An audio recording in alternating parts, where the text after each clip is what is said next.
সেখানে লক্ষ লক্ষ এমন অ্যাকাউন্ট পাওয়া গেছে যারা লক্ষ্মীর ভান্ডার পাওয়ার যোগ্য নয়, অর্থাৎ ভোটার তালিকা থেকে তাদের নাম বাদ গেছে।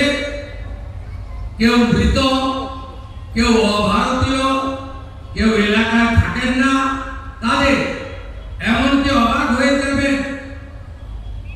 কয়েক লক্ষ পুরুষের অ্যাকাউন্টে লক্ষ্মীর ভান্ডারের টাকা ঢুকিয়েছে। এটা সরকারি টাকা। প্রাপকদের কাছে যোগ্য প্রাপকদের চিহ্নিত করে তাদের হাতে কর্মসূচি পৌঁছে দেওয়ার ইচ্ছায় যিনি নিজেকে প্রধানমন্ত্রী বলেন না, প্রধান সেবক বলেন নরেন্দ্র মোদীজি, আর তার অনুপ্রেরণায় মার্গদর্শনে এই রাজ্যে যে ডবল ইঞ্জিন সরকার তৈরি হয়েছে, সেই সরকারও এই নীতিতে বিশ্বাস করে যে মানুষটির প্রকৃত প্রয়োজন তাকে পৌঁছে দেওয়ার দায়িত্বটা সরকারের। তাই আমরা আরো অবাক হয়ে যাবে যেখানেই আমরা হাত দিচ্ছি বিগত সরকারের দুর্নীতি, স্বেচ্ছাচারিতা এবং সরকারি টাকা কিভাবে এরা লুট করেছে, আপনি ভাবলেও অবাক হয়ে যাবেন। পুরুষদেরকে বিধবা ভাতা দিয়েছে। মুর্শিদাবাদ জেলার দমকলে একটি ব্লকে ৩,৫০০ ফেক অ্যাকাউন্ট বেরিয়েছে, যেখানে মাইনরিটি স্কলারশিপের টাকা ঢোকানো হয়েছে। তাই আপনারা, আমি আশা করব জনগণ চান প্রকৃত মানুষের হাতে অর্থ আসুক, সামাজিক প্রকল্পের সুযোগ তারা পান। তাই এই সরকারের উৎসাহলগ্নে শুরুতে আপনারা আমাদেরকে সহযোগিতা করুন, আমরা আপনাদের সহযোগিতা করব।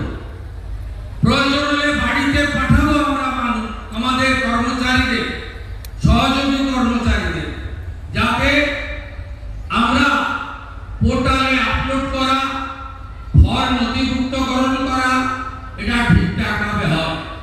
আপনারা সবাই রাষ্ট্রবাদী জনগণ, আপনারা চাইবেন না যে বাংলাদেশ থেকে আসা অবৈধ অনুপ্রবেশকারী তিনি অন্নপূর্ণা যোজনা পান, বার্ধক্য বিধবা ভাতা পান, আপনি চাইবেন না।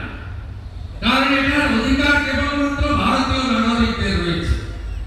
আপনি চাইবেন না যারা ভ্যাকসিনেশন করে না নিজের বাচ্চাদের, বলে ভ্যাকসিনেশন করলে নাকি জন্ম নিয়ন্ত্রণ হয়ে যায়, তারা কেন সরকারি সুযোগ সুবিধা পাবে? যারা সরকারি স্কুলে বাচ্চাদেরকে ভর্তি করেন না, সরকার অনুমোদিত স্কুলে বাচ্চাদের ভর্তি করেন না, যারা এমন জায়গায় বাচ্চাদেরকে ভর্তি করান যেখানে তাদেরকে এমন শিক্ষায় শিক্ষিত করা হয় যেখানে বন্দে মাতরম গাইতে বা জাতীয় সঙ্গীত গাইতে তাদের অসুবিধা হয়, তারা কেন সরকারি সুযোগ সুবিধা পাবে? তাই আমাদের যে ফর্ম, আমাদের যে ব্যবস্থা, তাতে আমরা একবারই চাইব এবং এই স্বচ্ছতার সঙ্গে যে তালিকা হবে, এই তালিকাতে আপনাদের যা যা প্রয়োজন এই ডবল ইঞ্জিন সরকার তাই তাই পৌঁছে দেবে।